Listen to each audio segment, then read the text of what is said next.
I'm Lisa Stone. Thank you for joining us for this edition of Parenting Aces. Welcome to the Parenting Aces podcast. I'm your host, Lisa Stone. We are just a few days away from the Seoul, Baltimore. Entries are closed. We've got our player field all set.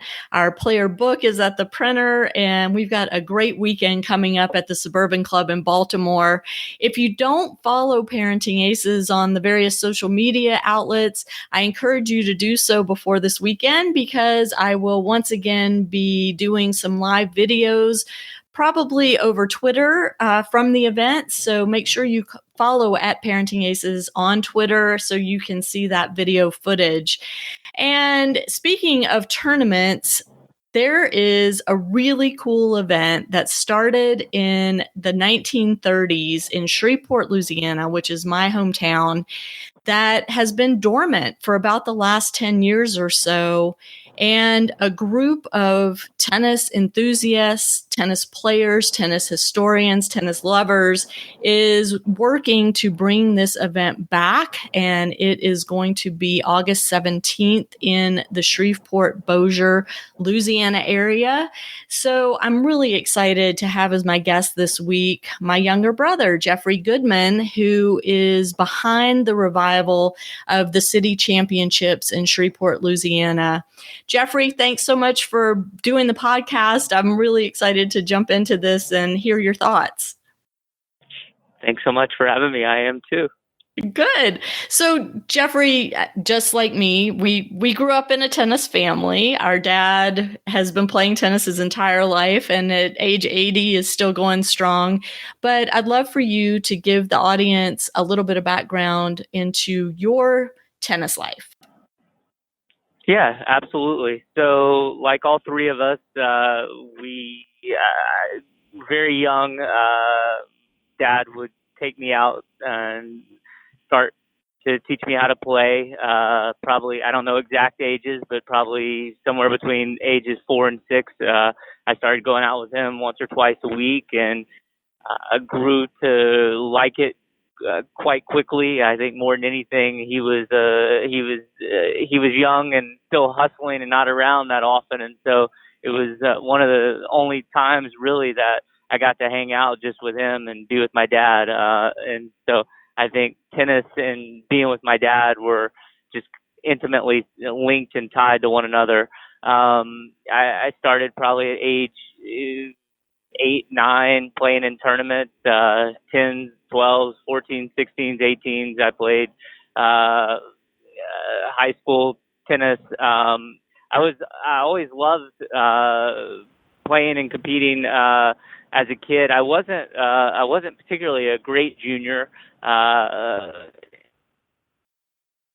lot of different coaches as I evolved in as a tennis player. I probably had 7 or 8 different coaches from age 10 to 18. It really took a guy when I was about 18 years old to fully kind of get my game and connect with my game. And I remember him, he was the first guy that really taught me how to win. And I remember him sitting me down one day and saying, okay, you know, I've watched you play. I've seen what you can do and what you can't do. He said, you're small, you're done growing, your serve's terrible, you don't know how to volley, you have no overhead. He said, but you're really fast, you're very fit, and you have fairly solid ground strokes. And he said, have you ever seen anyone that can hit a winner off of a high backhand from behind the baseline? And I thought about it. I mean, no one had ever asked me that question, and I thought about it, and I said, you know, I really haven't. I don't think. And he said, well, I'm going to teach you how to play. He said, it's going to be really boring. People are going to make fun of you, and they're going to call you a pusher or maybe even worse names. But if you want to win, it's a game that's going to allow you to win a lot more than you ever have. And I said, I'm in. And so over the next few months, we completely recrafted my game. And sure enough, my results started to come. I started going a lot deeper in tournaments, and I ended up making my Division III college tennis team at Washington University in St. Louis. and I played number 3 for them, and probably won, I don't know, 85% of my matches at number 3 for WashU. I ended up being second team all conference at WashU. And then after I graduated college, I continued to play as an adult, got into league tennis, and again started having really good results as a singles player, still always kind of conforming to this game that he had crafted for me. And I'll pause there for a second and see if you want more. Yeah, absolutely. So, I mean, one of the takeaways from this is you were late in your junior career when you made this change to your game. And one of the things I'm hoping that my audience hears and takes from this is that tennis is a journey. And I say it all the time. It's a long, long developmental pathway. And some kids find success early on, but some, like you, have to wait until the 18s before they figure out how to win. No, absolutely. And I mean, it's weird. I was probably at age 25, maybe even age 30 or 32, 33, playing the very best tennis of my life. Right. And I say that about my game as well. You know, at age 55, I'm way more competitive than I ever was in the juniors or on my high school team or any of that. So, again, it's a lifelong journey. Yeah. Yeah, for sure. No doubt about it. And so you played in college. You didn't play all 4 years though. You decided to take a break for a little bit. When did you come back to tennis, or did you ever leave it 100%?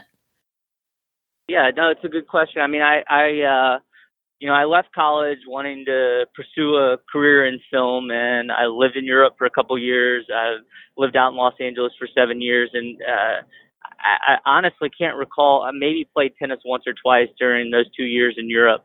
And in LA, I'd play a decent amount, but I never quite got into a good tennis routine. I was working freelance, I was on call, and I didn't have a very stable life, and it was professionally, and it just wasn't easy for me to schedule anything like a regular tennis match or even play in tournaments. So, really the 10 years following graduation of college, I got out there when I could, but with no real consistency. There was one cool experience I had while out in LA. There's a guy, Dr. Alan Roberts, who Dad knew, I want to say through med school. And Alan was a very fine tennis player. I can't recall what his exact pedigree was, but he lived in Beverly Hills. He had a tennis court at his home, and Dad connected us while I was out in Los Angeles. And Alan kind of took me under his wing. And there's about a 6-month period out in LA where I would go to Alan's and play 2 or 3 times a week. And I remember still to this day, Alan, maybe the second or third time I was out at Alan's house, I was playing in a doubles match with him, and I was running after a ball and got there at the very last second. And I remember Alan turning to me right after that, and he said to me, he said, Jeffrey, he said, I've been playing tennis all my life. I don't think I've ever seen a faster person on a tennis court. And it was weird. It was like one of these things, I've probably had 10 to 20 things in my life that someone has said to me that just completely transformed the way that I viewed myself. And that was just in one sentence, in 5 seconds, he completely changed the way that I thought about my abilities and my foot speed on a tennis court. And from that point forward and then on, I felt like I was kind of superhuman fast on a tennis court, and it kind of gave me a new view of myself as a tennis player moving forward. But anyway, during those 10 years, I didn't have any true consistency for my tennis. And then when I came back to Shreveport in 2005 and started teaching tennis as I was raising money for a film, I started really getting kind of a good tennis rhythm again for myself. And I mean, what's cool about that, besides that story with Dr. Roberts, which is awesome. And if there are coaches listening, I hope you heard that and hope it helps you realize that what your students hear come from you, you never know what it's going to do for them, confidence-wise, results-wise, life-wise. I mean, you never know what effect your words are going to have on someone else, and I think that's so cool that stuck with you, Jeffrey. But coming back to Shreveport and using your experience in tennis to help you catapult your film career to the next level is such an awesome thing too. And this is one more of those situations where you never know where tennis is going to take you. Yeah, no, absolutely. And the nice thing about tennis, for me is number one, like I never got burned out. I think partly because I was never that good. And I still love it to this day. So I feel super fortunate that like it's something that's never been worked, that never has had any kind of negative connotations or real negative memories associated with it. It's all been purely positive. And it allowed me, tennis for me, and I think for many others, just allows you to kind of into new places and people wherever you go. Right, for sure. And so you started teaching, and we're going to fast forward a little bit. And I just want to brag on you a second. Jeffrey did end up raising the money to make a feature film, which he shot in Louisiana, and it was met with some very widespread critical acclaim, not just in the US, but around the world. He took the film on the festival circuit. It did phenomenally well. And to this day, people are still talking about it on Twitter. So I always get excited when I see tweets with your name in them, Jeffrey. But we'll talk about the film another time because that's a little bit separate from where we're going today. But after you did the film, or maybe it was during that whole process, you started up a group at Querbes Tennis Center where you had adults and kids and everything in between meet up on the weekends to hit. And I'd love for you to talk about that for a minute, because I have the feeling that was maybe the beginnings of what led you to work on bringing back the city championships. It's interesting you bring that up. I hadn't really thought about it, but I guess my interest in bringing back the city is kind of twofold. One, that group that I started was inspired by a group that I was part of actually while I was living in Los Angeles. I came across a group that a guy was putting together over at the Burbank Tennis Center, and it was a huge weekly invite that he would send, and there would be 50 to 70 people that would come out. And when you came out, you would tell him, this is what level I am. And he would put sets together. And we were on, 20, 30 different courts. And it was one of the cooler things I ever saw. So when I came back to Shreveport, I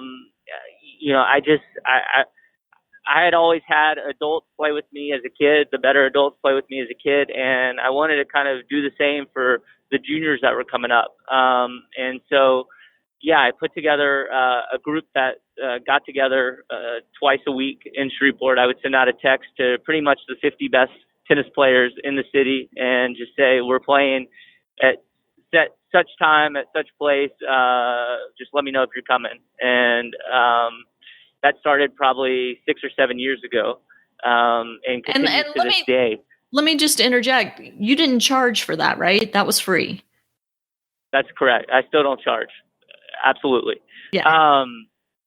And so, that's probably the first thing that kind of connected me back to Querbes. And then the second thing is actually that year I moved back to Shreveport, 2005. I had my deepest run ever in the city tournament. I ended up getting to the finals in the men's open singles. And so, and I'd always had just good results and memorable matches that I either watched or played in myself at the city. And as I kind of watched the city over the next 10 years just slowly get less and less popular and then eventually die out, it was hard for me to ever shake the interest in trying to get it back. And I mean, let's just point out to the listeners too that Querbes Tennis Center was our public courts, right? I mean, I don't even remember if you had to pay to play there, or if you did, it was just like a couple dollars. Yeah, it's still to this day. It's I think $2.25 an hour. It's Yeah. expensive. So, but when you went out there and you went in the clubhouse, there were photos and trophies all over the clubhouse commemorating the city championships. I mean, that tournament was a huge part of tennis in Shreveport. Absolutely. Yeah. I mean, when I look back on it, and the way that I describe it to people is it felt to me, and I think it was the annual gathering of the entire area tennis community. And it was a week-long event, and pretty much anyone who loved tennis was there. Either playing or watching or both. Exactly. And as I've told people in the last several weeks as we've been working on this, it's probably, if you love tennis, it was probably the single most comfortable place for you to be in the world for that particular week, because all you were around were like-minded people with the exact same passion and interest you had. Right, right. And that's a huge part of it. And I mean, talk about the different events that were part of the city championships.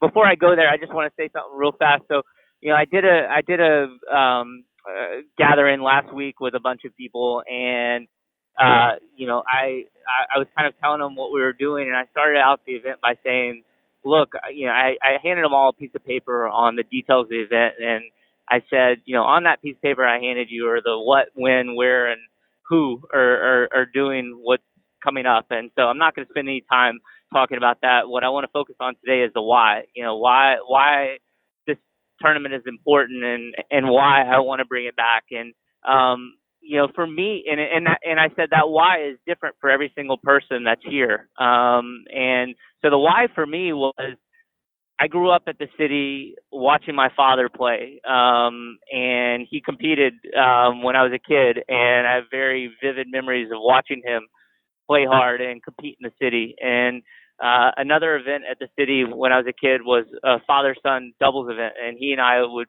play together in that. So I have very strong, fond memories of that experience. And then as I became a better player, I started playing in the juniors every year. So to answer your question, I mean, the city historically had every age division for juniors, singles, doubles, every age division for men, women, singles, doubles, mixed. It had father-son, it had mother-daughter, and then it had men's open singles, doubles, women's open singles, doubles. And so what was cool, and this is something that you posted on the tournament's Facebook page, is when we were kids, you could enter multiple age groups. So there were kids that would come out that would be playing in the 14s, 16s, and 18s. Oh, yeah, for sure. And the adults would do the same. I mean, you would have adults that were playing in the 35s, 40s, and 45s, or 3 or 4 different events, 40s, 45 singles, and 40, 45 doubles, or 40, 45 singles, father-son, mother-daughter, father-son, father-daughter, or what have you. So, yeah, absolutely. Right. And sadly, USTA doesn't allow for that anymore, but it made for some very exciting matches, because much like the UTR events now that are level based, you would sometimes have a 12-year-old playing an 18-year-old, or, an 18-year-old playing a 40-year-old. Yep, absolutely. And I mean, to be honest, that was one of the big draws of the city tournament. It was the one time a year that the very best juniors in town played against the already established better adults in town. And it was young versus old. It was up and comer versus established, and there was nothing quite like it in our area. Yeah, I'm not sure there was anything quite like it anywhere. It was pretty unique. Yeah, and what was interesting, I guess it was the one time a year where you would hear about these kids who were having good results away, hearing about how good they had gotten, hearing about other tournaments they had played in, but it was all hearsay. It was all folklore. But here they had to come do it in front of a hometown crowd, in front of their people, and do it against people who are 10, 15, 20 years their senior, and really show how they compared to the generation or generations that had come before them. Yeah, that was always very, very exciting. And I mean, just the whole atmosphere around that tournament. I remember, same as you, coming out as a young kid, watching daddy compete and then competing myself and, even winning the sportsmanship award one year, which was very cool. And I have to just kind of give a little plug because those who follow our Facebook page may have already seen this, but I think my dad and I are the only two father-daughter duo that both won the sportsmanship award at the city championships, and both have our names engraved on that trophy. So that's a pretty special memory too. Yeah, that's amazing. And just one other thing, Lisa, that I've kind of been thinking about. I mean, really, the city tournament I think was the annual barometer of how healthy, how good, just where area tennis was headed. And once that went away, we just were missing that kind of compass or that barometer. So what happened 10 years ago that made the tournament disappear? Yeah, I think like a lot of things, I think, the people that really understood what this was, what this meant, weren't as involved. I think part of it was new pros came in to Querbes that didn't grow up in the area, so didn't have the background, didn't have the connection to it.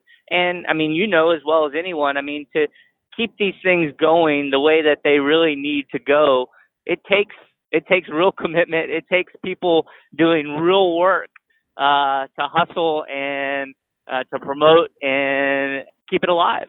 Right, absolutely. And I mean, it is tough. And Shreveport is one of those communities where, there a lot of people leave.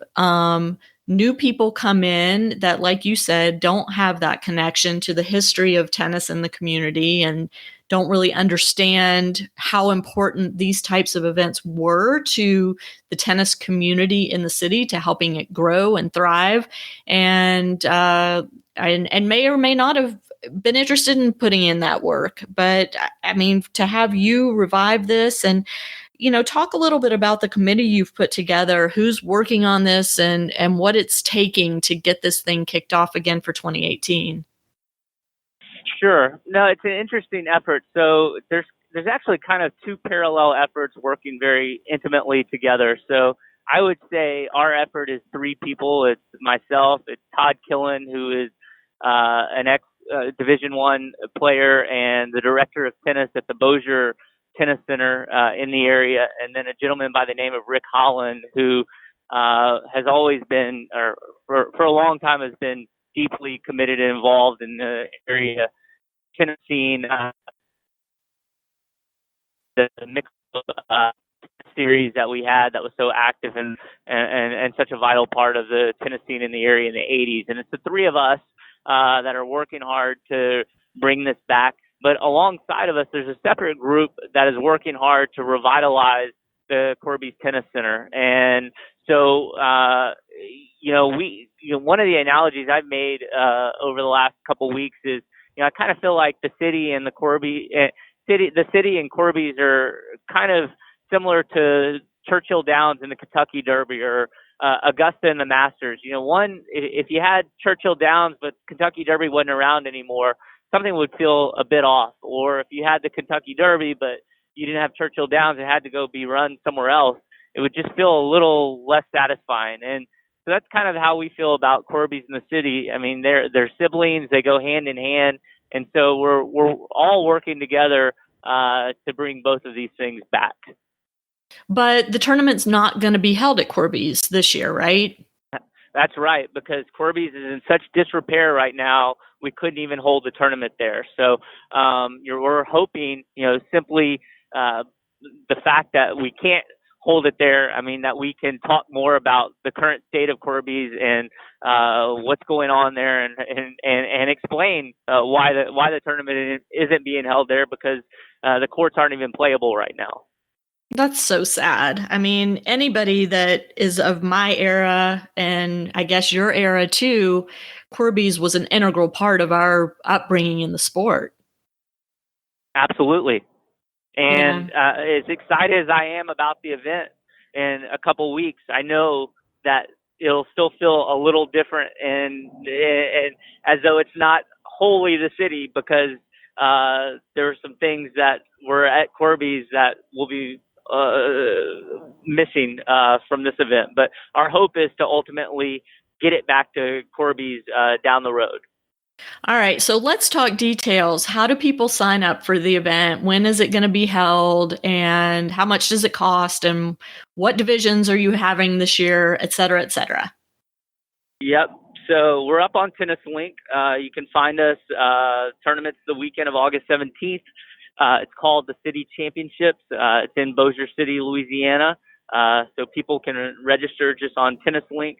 Our group is looking at this as a splash event, just to get people beginning to talk about the city tournament, beginning to talk about Querbes. And so, as opposed to the original format of the city that had numerous different events and divisions, we're only having two divisions this go around. We're having a men's open singles division and a men's open doubles division.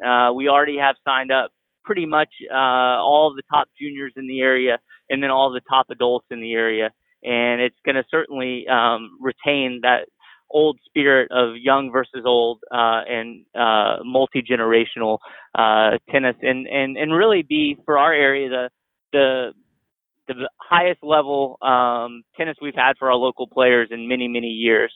Does that answer your question? I can't remember what else you asked me. How much does it cost to enter? Oh yeah.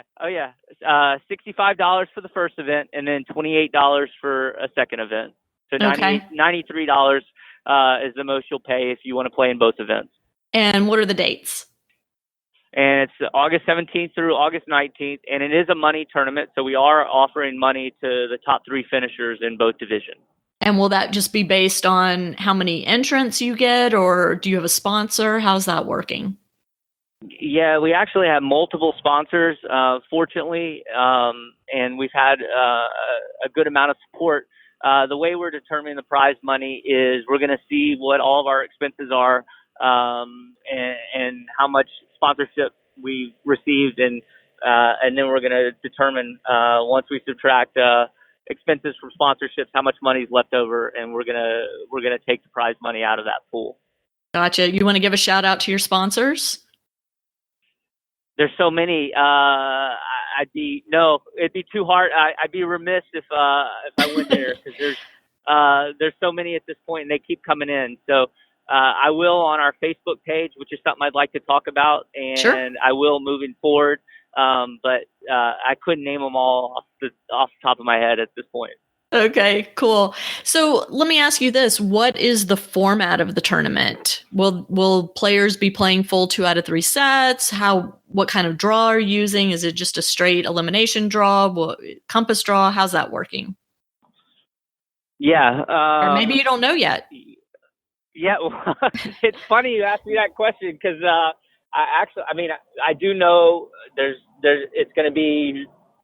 I don't know if we haven't talked about whether or not they're going to play out a third set, or it's going to be a 10-point breaker. So that's a great question. As soon as I get off of this, I'm going to call one of the guys I'm working with and say, how are we doing this?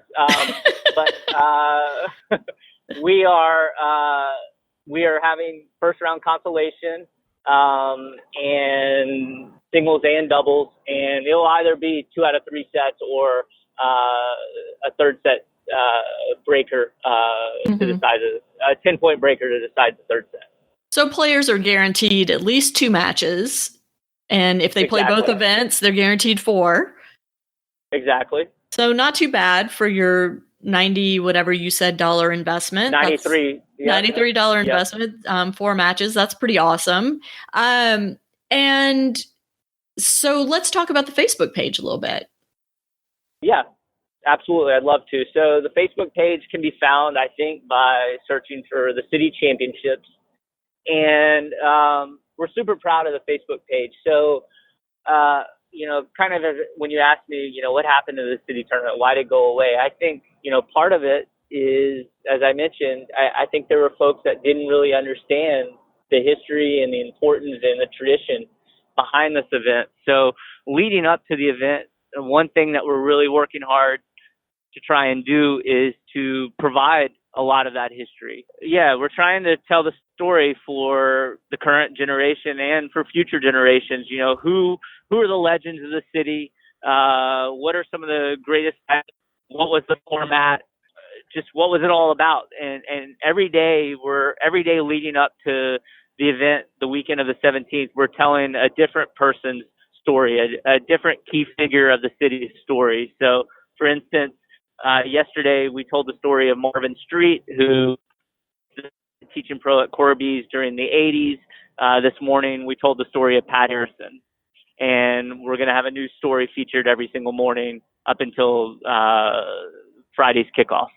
I love it. And it's so cool for me to go in and read these articles and see who's liking them and commenting on them, because a lot of the people liking and commenting are part of the Parenting Aces community. I mean, it's amazing how the tennis world just gets smaller and smaller and smaller. Even though it's growing, we become more and more connected. Yeah, no, and it's been an interesting ride for all of us, because I feel like we kind of stuck our hand in the hornet's nest and just didn't realize what we were going to find. And what we've realized is that we knew this meant a lot to us, but we didn't realize how much it meant to how many different people and how many other people. Right. And one of the things that you and I have talked about too, Jeffrey, is sorry. One of the things you and I have talked about too is the amount of coverage tennis used to get in the local newspaper. And, print newspapers are going away so quickly now, but it's fun to be able to look back at those old articles and see just how often tennis made the news. And during the city, it was a huge part of the sports section of the paper. Absolutely. I think another key piece of the city was, like any sports, right? Like, people could complain about the state of American tennis right now and say the reason more American young people aren't playing tennis because we don't have an American player that's in the top 5 in the world. But growing up, one thing that was a key component or key byproduct of the city was, watching these great players play and being inspired by them and seeing that and wanting to go out there and practice hard so you could be that person. Or, like you said, picking up the newspaper in the morning and reading about what had happened the night before and wanting to be the person that was in print one day. And so, the city was such an engine, such a motivating component to get young people out there and to get them striving to be as good as they possibly could. And I mean, that's another huge motivating factor for why we want to bring this back, to get as good a tennis out there on the courts for people to see, so that they can be inspired and realize, wow, maybe if I keep working hard and keep practicing, maybe one day I can be like that. Right. And, something that my audience may not realize, and Shreveport, Louisiana, it's not the biggest city in the world, but in the state of Louisiana, it's one of the biggest. And when I was growing up, we had the national championships. National hard courts are going on right now around the country. We had those tournaments in Shreveport every year, and we would alternate between the boys and the girls. So one year we'd have the boys nationals, the next year we'd have the girls. It was typically the 14s. Some years we had the 16s. And I grew up going to nationals, which was 2 blocks away from my house is where it was being played. And I saw players like Tracy Austin and Pam Shriver playing national hard courts in my backyard. I mean, so these tournaments do a lot to inspire the next generation, whether we realize it or not. Absolutely. Absolutely. And I mean, one thing we haven't touched upon is, we have 2 players currently in the top 250 in the world that are from Shreveport. So clearly there must be, in case people don't know, that would be Ryan Harrison and his younger brother, Christian Harrison. Yep. And, so, clearly we must be doing something right there. And I mean, there's a history, a long-standing, deep, important history that helped produce those 2 boys. And so that's part of what we're telling as well is, where do they come from? What helped drive their dad that helped drive them? Mm-hmm. And before him, let's fill in those gaps. Right. And it didn't even start with their dad. It really started with their grandfather, who was the tennis coach at Byrd High School. Exactly. And then later Centenary. Right. So, I mean, there's so much history in the city of Shreveport and so much tennis love that has sadly faded over the last decade or so, much as it has in other cities and towns around the country. And the reason I wanted to have you on, Jeffrey, is hopefully by hearing about what you're doing in Shreveport with the city championships, some of my listeners will be inspired to revive tournaments in their communities.